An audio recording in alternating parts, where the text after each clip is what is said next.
Assalamualaikum warahmatullahi wabarakatuh. Perkenalkan, nama saya Wahyudi Farasuzan, NIM 2121167.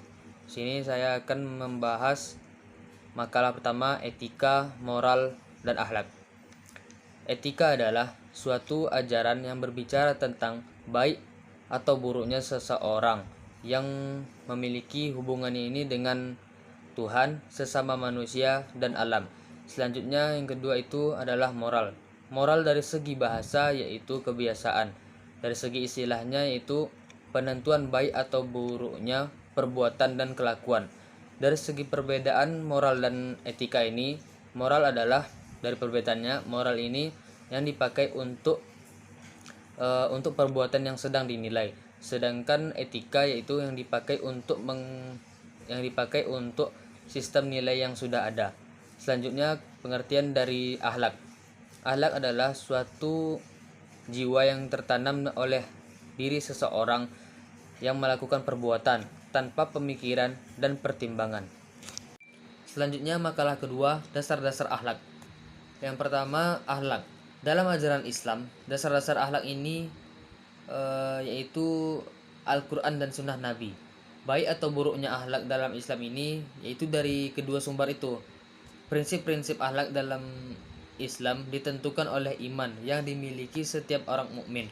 Rasulullah bersabda, orang mukmin yang paling sempurna imannya ialah yang terbaik akhlaknya.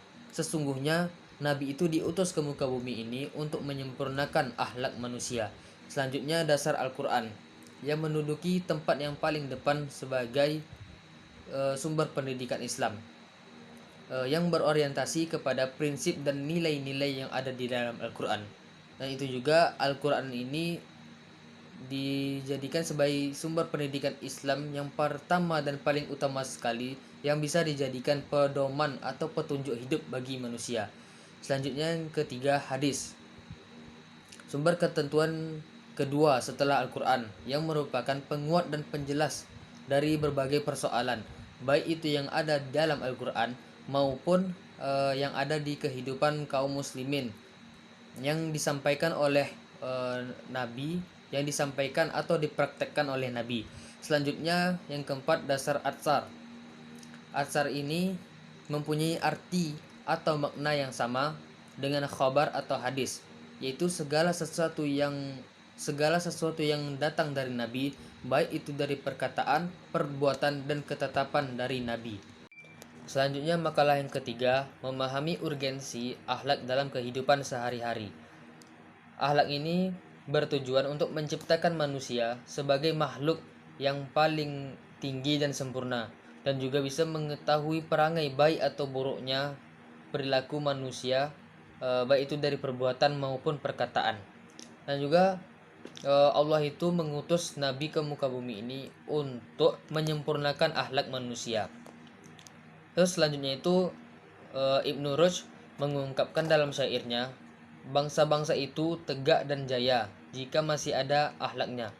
Jika mereka itu kehilangan akhlaknya, maka punahlah dalam kejayaan itu. Dari hal ini, betapa pentingnya akhlak bagi kehidupan kita, yang bisa sebagai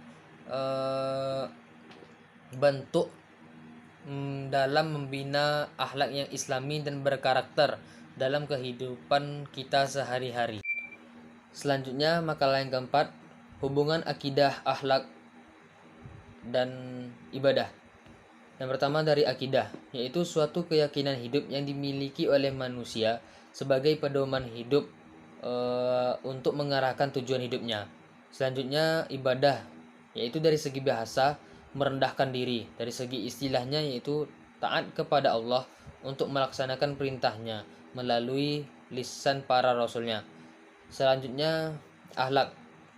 Akhlak adalah tingkah laku yang lahir pada manusia yang telah menjadi kebiasaan terhadap lingkungannya. Terus hubungan antara akidah, ibadah, dan akhlak ini ialah sebagai dasar pendidikan akhlak untuk orang mukmin, yaitu dari akidah yang kokoh dan ibadah yang benar. Sebab akhlak ini tersahikan oleh akidah, dan akidah ini terpancarkan melalui ibadah. Selanjutnya makalah yang kelima yaitu berakhlak kepada Allah, yaitu perbuatan yang seharusnya dilakukan oleh manusia sebagai makhluk Allah, yaitu pengakuan ataupun kesadaran bahwa tiada Tuhan selain Allah. Terus apa alasannya kita berakhlak kepada Allah ini? Yaitu karena Allah telah menciptakan manusia. Terus Allah telah memberikan alat panca indera, akal dan pikiran serta anggota tubuh yang sempurna sampai yang kita miliki saat ini. Selanjutnya, Allah telah memberikan lahan dan sarana bagi kebutuhan ataupun kelangsungan hidup bagi manusia. Selanjutnya, Allah juga telah memuliakan manusia dengan diberikannya lautan, daratan, dan udara. Selanjutnya, bagaimana cara kita berakhlak kepada Allah? Caranya itu gampang sekali, yaitu dengan cara beribadah kepada Allah, melaksanakan perintahnya apa yang diperintahkan oleh Allah. Selanjutnya berzikir, yaitu menyebut nama Allah atau mendekatkan diri kepada Allah. Selanjutnya bertawakal, menyerahkan segala urusannya itu kepada Allah. Terus selanjutnya itu bertakwa kepada Allah dan bersyukur. Bersyukur ini bersyukur atas nikmat yang telah Allah berikan sama kita. Apa yang diberikannya itu kita harus bersyukur. Selanjutnya makalah yang keenam, berakhlak kepada Rasulullah. Yang pertama, kewajiban mencintai dan taat kepada Rasulullah. Ada dalam surah Al-Ahzab ayat 21, yaitu yang artinya sungguh telah ada pada diri Rasulullah suri tauladan yang baik untukmu, untuk mengharapkan ridha Allah, kedatangan kiamat, serta banyak mengingat nama Allah. Selanjutnya yang kedua, mentaati perintah Rasulullah, yaitu menjalankan perintah apa yang diperintahkan oleh Rasulullah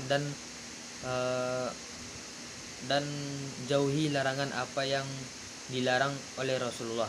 Ada pada dalam surah An-Nisa, yaitu yang artinya, wahai orang-orang yang beriman, taatilah Allah dan taatilah Rasulullah. Selanjutnya yang ketiga, mengamalkan sunnah-sunnah Rasulullah, yaitu contohnya itu bisa memperbanyak istighfar, menjaga wudhu, bersedekah, puasa-puasa sunnah, serta sholat duha dan sholat tahajud. Selanjutnya makalah yang ketujuh, akhlak kepada diri sendiri. Manusia sebagai makhluk Allah memiliki kewajiban untuk dirinya sendiri. Dan sebagaimana manusia diberikan akal untuk bisa membedakan manusia dengan makhluk-makhluk Allah lainnya. Dalam hal ini, kita sebagai manusia harus memperlakukan adil dalam diri kita dengan baik. Selanjutnya, macam-macam dari akhlak diri sendiri ini, yaitu menjaga kebersihan, yaitu dalam surah hadis, sebuah hadis, an-nazafatu minal iman, kebersihan itu sebagian dari iman. Selanjutnya yang kedua, menjaga kesehatan. Selanjutnya memakai pakaian yang islami. Terus dalil yang ada pada akhlak diri sendiri ini yaitu surah Al-Mujadalah ayat 11, yaitu yang artinya, niscaya Allah akan meninggikan derajat seseorang yang beriman, seseorang yang beriman dibandingkan orang yang diberi ilmu agama.